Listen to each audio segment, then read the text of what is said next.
Hello दोस्तों, हमारे channel teachers गोल में आपका स्वागत है। दोस्तों, जैसा कि आप जानते ही हैं कि हमारे इस चैनल पर अध्यापक से संबंधित सभी विषयों की गहराइयों को साझा किया जाता है। आज की क्लास में हम पढ़ेंगे आदिकाल। आज की जो क्लास है हमारी, यह हिंदी साहित्य की क्लास है और हिंदी साहित्य की संपूर्ण गहराइयों को हम यहाँ इस चैनल पर साझा करेंगे। देखिए, हिंदी साहित्य एक छोटा विषय नहीं है। हिंदी साहित्य 2, 4, 5 क्लासों में समाप्त होने वाला विषय नहीं है। मानती हूँ बहुत से अध्यापक जो हैं, बहुत से चैनल जो हैं, वो कहते हैं कि हम हिंदी साहित्य की फ्री क्लासें आपको प्रोवाइड करवाएंगे। संपूर्ण हिंदी साहित्य का सिलेबस हम आपको इस चैनल पर फ्री देंगे। दोस्तों, हिंदी साहित्य की अगर हम बात करते हैं तो हर व्यक्ति इससे अवगत है कि हिंदी साहित्य का इतिहास 8, 10, 15, 20, 50, 100 क्लासों में कभी भी पूरा नहीं होता है। हिंदी साहित्य की संपूर्ण गहराइयों को साझा करने के लिए कम से कम हमें 200 क्लासों की आवश्यकता होती है। कम से कम 200 क्लासों में हम उसे साझा कर पाएंगे। दोस्तों, हिंदी साहित्य की यदि बात करें तो हिंदी साहित्य एक ऐसा विषय है जिसके अंदर जितना डूबते जाओगे उतना ही आपको आनंद आता चला जाएगा। हिंदी साहित्य की जितनी गहराइयों तक आप पहुंचेंगे उतनी ही इसमें आपकी रुचि जागृत होगी। हिंदी साहित्य की गहराइयों को जानने के लिए कई वर्षों लग जाया करते हैं, लेकिन हम परीक्षा की दृष्टि से कम 200 कालांशों के अंतर्गत इस साहित्य के सिलेबस को पूरा करेंगे। कोशिश करेंगे कि हिंदी साहित्य के वो पहलू जिनसे आज तक आप रूबरू नहीं हुए हैं, उन पहलुओं को आपके सामने साझा किया जाए।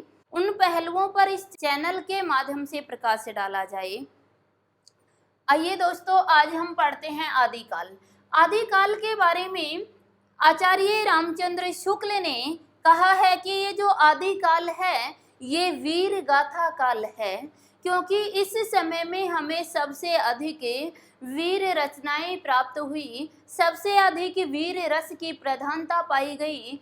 तो इसका नाम आचार्य रामचंद्र शुक्ल ने वीर गाथा काल रखा।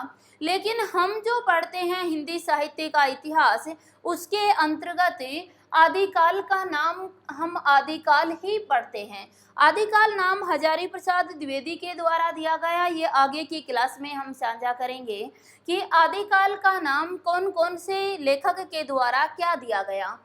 आज हम जानते हैं आदिकाल। देखिए, आदिकाल की गहराइयों को साझा करने के लिए परीक्षा की दृष्टि से हमने इसे 5 बिंदुओं में विभाजित किया है। सबसे पहले हम पढ़ेंगे आदिकाल की विशेषताएं एवं प्रवृत्तियां। इस काल में कौन कौन सी विशेषताएं हमें दिखाई दी और इस काल की कौन कौन सी प्रमुख प्रवृत्तियां रही। उसके बाद हम पढ़ेंगे आदिकाल का विभाजन। दोस्तों, अध्ययन की दृष्टि से आदिकाल जो है इसको हमने भागों में विभाजित किया है। कुछ इतिहासकारों ने, इतिहास ग्रंथकारों ने भी इस आदिकाल का विभाजन प्रस्तुत किया। उसके बाद हम पढ़ेंगे नामकरण कि आदिकाल का नामकरण, आदिकाल को किस किस नाम से पुकारा जाता है और यह नाम कौन कौन से ग्रंथकार के द्वारा दिया गया। उसके बाद आता है कि आदिकाल के प्रमुख कवि और उनकी रचनाएं। यहाँ आदिकाल से संबंधित जितने भी कवि हैं और उनकी कौन कौन सी रचनाएं हैं, उनका जीवन परिचय क्या है, ये सभी जानकारियां हम साझा करेंगे।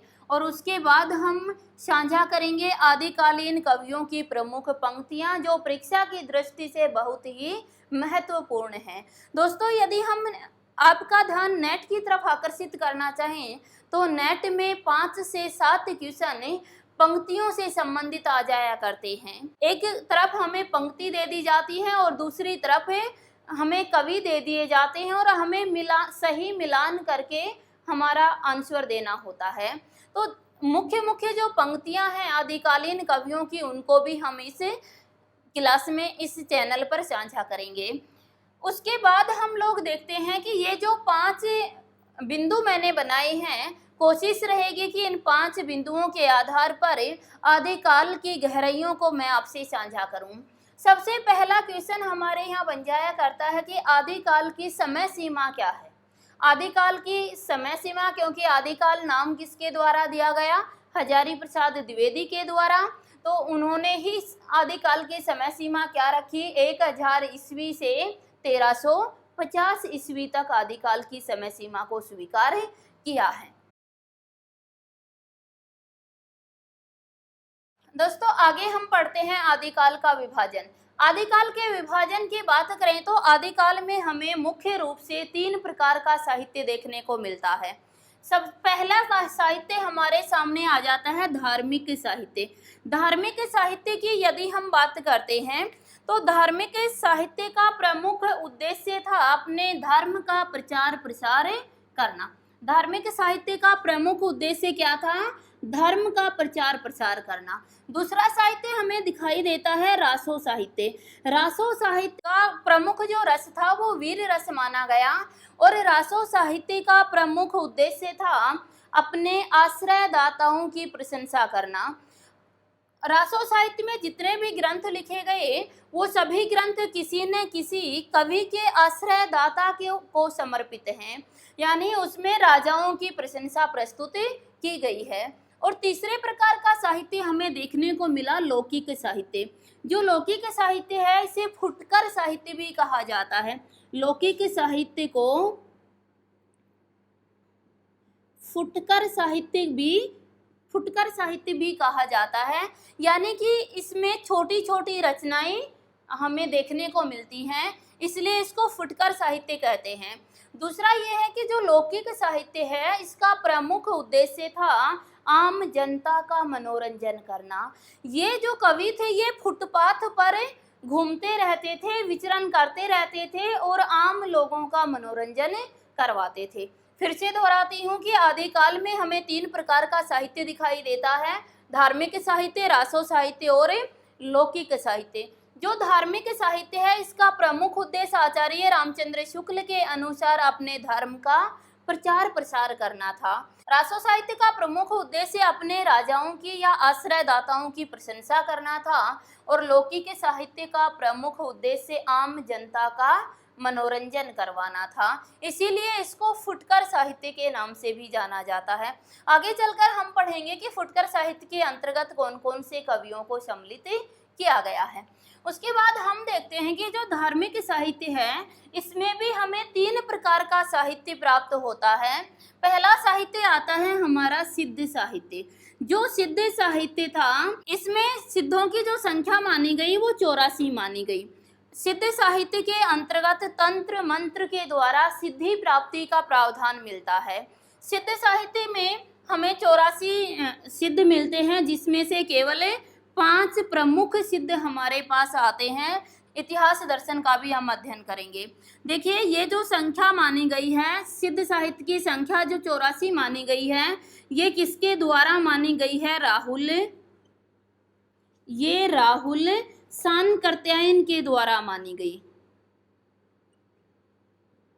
राहुल शानकर्त्यायन ने सिद्धों की संख्या 84 और नाथों की संख्या 9 मानी है।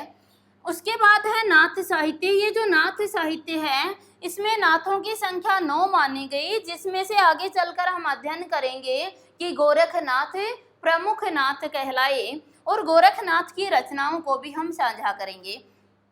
जो सिद्ध साहित्य है ये इस सिद्ध साहित्य में सहज साधना पर बल दिया गया, तंत्र मंत्रों के द्वारा ईश्वर प्राप्ति पर बल दिया गया। लेकिन अगर नाथ साहित्य की बात करते हैं तो सिद्ध आगे चलकर हम पढ़ेंगे कि सिद्ध साहित्य में कुछ कमियां, कुछ त्रुटियां आ गई थी कि इस साहित्य में बहुत ही बाह्य आडंबरों को स्थान दिया गया था। सिद्ध साहित्य के अंतर्गत नारी की जो स्थिति थी ये बहुत ही दयनीय स्थिति हो गई थी। नारी को यहाँ भोग की वस्तु समझा जाने लगा था और इन्हीं कुरीतियों के कारण नाथ संप्रदाय का जन्म हुआ। नाथ संप्रदाय में कठिन साधना के ऊपर बल दिया गया। नाथ संप्रदाय के अंतर्गत ये कहें कि हठ योग की प्रधानता पाई जाती है। हठ योग एक ऐसा योग होता है जो बहुत ही कठिन योग होता है, जिसमें कठिन साधना पर बल दिया जाता है। हठ योग के अंतर्गत हम पढ़ेंगे कि कुंडलिनी जागरण पर बल दिया गया। हमारी जो नाभि होती है इसका जागरण होता है और यहाँ से एक ये कहें कि अग्नि प्रज्वलित होती है। जैसे जैसे हम साधना के मार्ग पर आगे बढ़ते हैं वैसे वैसे वह अग्नि जो होती है ये हमारे चक्र दलों को भेदती हुई सतदल चक्र के अंदर प्रवेश कर जाया करती है। जैसे ही ये हमारी अग्नि आगे बढ़ती है ये हमारे विकारों को समाप्त करती हुई हमें शुद्धता की ओर ले जाया करती है। ये सभी हम पढ़ेंगे नाथ साहित्य के अंतर्गत। उसके बाद आया जैन साहित्य, और नाथ साहित्य की बहुत अधिक कठोरता के कारण जैन संप्रदाय का जन्म हुआ, और जैन संप्रदाय जो था उनकी संख्या जो है वो सर्वाधिक पाई जाती है। ध्यान दीजिएगा, हमें क्वेश्चन पूछा जाता कि आदिकाल में किस प्रकार के संप्रदाय की साहित्यिक रचनाएं सर्वाधिक प्राप्त होती हैं, तो सबसे ज़्यादा जैन साहित्य की रचनाएं हमें प्राप्त हुआ करती हैं। जैन कवि सर्वाधिक हमें आदिकाल में देखने को मिलते हैं। ये था हमारे आदिकाल का विभाजन। आगे के कालांशों में हम इन सभी जो साहित्य हैं इनकी गहराई से चर्चा करेंगे कि कौन कौन से इनके कवि हैं, कौन सा इनका साहित्य दर्शन था, और उन कवियों की रचनाएं भी कौन सी रही। हिंदी साहित्य की क्लास की कड़ियों में आज एक और कड़ी को जोड़ने जा रहे हैं, और वो कड़ी है रासो साहित्य। दोस्तों, रासो साहित्य की गहराइयों को साझा करने से पहले आपसे कहना चाहूँगी कि यदि आपने हमारे चैनल को सब्सक्राइब नहीं किया है तो इसे सब्सक्राइब कर लीजिएगा। अगर आपको क्लास पसंद आती है तो लाइक करना भी मत भूलिएगा। आइए आज हम देखते हैं रासो साहित्य। अगर रासो साहित्य की बात करते हैं तो सबसे पहले हमें रासो साहित्य में रासो शब्द की उत्पत्ति को जानना होगा कि ये जो रासो साहित्य है इसके अंतर्गत लिया जाने वाला रासो शब्द किस शब्द से उत्पन्न हुआ था और इस शब्द का अर्थ रासो क्यों रखा गया। आइए, रासो साहित्य में रासो शब्द की उत्पत्ति को लेकर अनेक मतभेद हमारे सामने प्रस्तुत होते हैं। अनेक ये कहें कि प्रस्तोताओं के द्वारा अनेक शब्द प्रस्तुत किए गए रासो शब्द की उत्पत्ति को लेकर, और यही जो शब्द हैं ये हमारी परीक्षा में हमें 1 नंबर दिलाने के या 2 नंबर दिलाने के अधिकारी बन जाया करते हैं। बहुत बार यहाँ से पूछा जाता है कि बताइए रासो शब्द की उत्पत्ति किसके द्वारा किस शब्द से मानी गई। तो आज हम एक आसान लॉजिक के साथ इन शब्दों को और इनके प्रस्तोताओं को याद करते हैं। देखिए, सबसे पहले हम देखते हैं रासो शब्द की उत्पत्ति। एक तरफ मैंने लिखा प्रस्तोता यानी जिसने प्रस्तुत किया है, और दूसरी तरफ लिखा मैंने शब्द यानी जो शब्द प्रस्तुत किया है। देखते हैं, सबसे पहले हमारे पास आते हैं गारसा दे तासी। सबसे पहले हमारे पास आते हैं गारसा दे तासी। दोस्तों, नाम तो आपने बहुत बार सुना होगा गारसा दे तासी का। हमारे पीछे की क्लासों में हम गारसा दे तासी के ग्रंथ, उसका प्रकाशन वर्ष और उस ग्रंथ की गहराइयों को साझा करके आए हैं। यदि आपने पीछे की क्लास नहीं देखी है तो देख लीजिएगा, ताकि आपको गारसा दे तासी के ग्रंथ के बारे में संपूर्ण जानकारी मिल जाए। आइए, गारसा दे तासी ने कौन सा शब्द दिया? राजसूय। गारसा दे तासी का मानना है कि जो रासो शब्द है ये राजसूय शब्द से उत्पन्न हुआ है। उसके बाद है राम स्वरूप चतुर्वेदी। राम स्वरूप चतुर्वेदी ने कहा ये रासा शब्द से उत्पन्न हुआ है।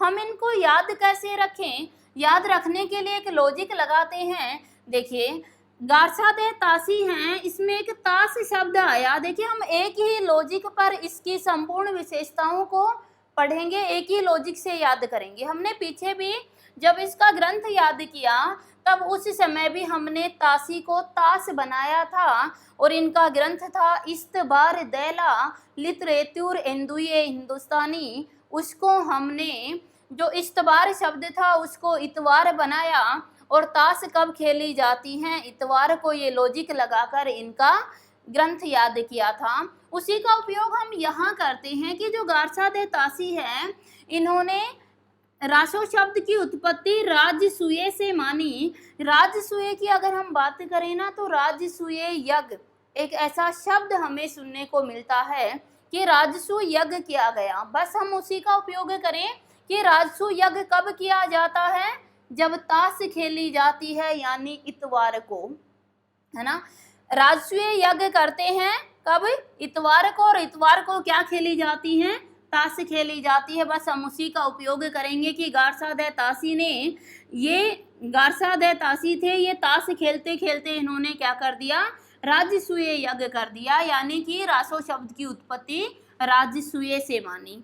उसके बाद है राम स्वरूप चतुर्वेदी, कि राम स्वरूप चतुर्वेदी है। यदि हम राम के स्वरूप को देखें तो सोचते हैं बेचारे के साथ रासा छिड़ गया, है ना। राम के स्वरूप को देखते हैं तो सोचते हैं उनको, राम को क्या हो गया था, रासा हो गया था। रासा यानी कि सीता को घर में रखे तब भी रासा और सीता को वनवास भेजे तब भी रासा। तो बस हम याद करते हैं कि राम को क्या हो गया, रासा हो गया। उसके बाद आते हैं काशी प्रसाद जायसवाल। काशी प्रसाद जायसवाल ने रासो शब्द की उत्पत्ति रहस्य शब्द से मानी। याद कैसे रखें, देखिए इसमें एक काशी शब्द आया और हम जानते हैं कि हर व्यक्ति काशी में मरना पसंद करता है। अगर हर व्यक्ति सोचता अगर मेरी मृत्यु आए तो कहाँ आए, काशी में आई। भाई काशी में कोई तो रहस्य होगा जहाँ हर व्यक्ति मरना पसंद करता है। दोबारा देखिएगा, काशी प्रसाद जायसवाल हैं, इन्होंने रासो शब्द की उत्पत्ति रहस्य शब्द से मानी। हमें कैसे याद रखना है कि काशी प्रसाद जायसवाल में एक काशी शब्द आया तो काशी के अंदर हर व्यक्ति मरना पसंद करता है, तो वहाँ कुछ तो रहस्य होगा। काशी में कोई तो रहस्य होगा जहाँ हर व्यक्ति अपना अंतिम समय गुजारना चाहता है, अपना अंतिम समय जो है वो व्यतीत करना चाहता है। तो बस याद रखिएगा कि काशी आए तो क्या आएगा, रहस्य शब्द से उत्पत्ति मानी जाएगी। उसके बाद आते हैं श्याम लदान। श्याम लदान ने भी किससे मानी, रहस्य शब्द से ही। तो देखिए काशी में कोई तो रहस्य होगा कि हर व्यक्ति यानी श्याम की तरह हर व्यक्ति वहाँ मरना पसंद करता है। काशी में कोई तो रहस्य होगा कि श्याम की तरह हर व्यक्ति वहाँ अपने अंतिम जीवन जीना चाहता है। उसके बाद आया आचार्य हजारी प्रसाद द्विवेदी। देखिए आचार्य हजारी प्रसाद द्विवेदी को हम ये कहें संक्षिप्त में एच द्विवेदी के नाम से जानते हैं। तो हम देखते हैं कि जो एच द्विवेदी हैं उनको रासक हो गया था। एच द्विवेदी को क्या हुआ, रासक हो गया, क्योंकि एच से हजारी बनता है और हजार, अगर हम हजारों को याद करेंगे तो हमें क्या हो जाएगा, रासक हो जाएगा। उसके बाद आता है आचार्य रामचंद्र शुक्ल। शुक्ल ने क्या लिया, रसायन कोश।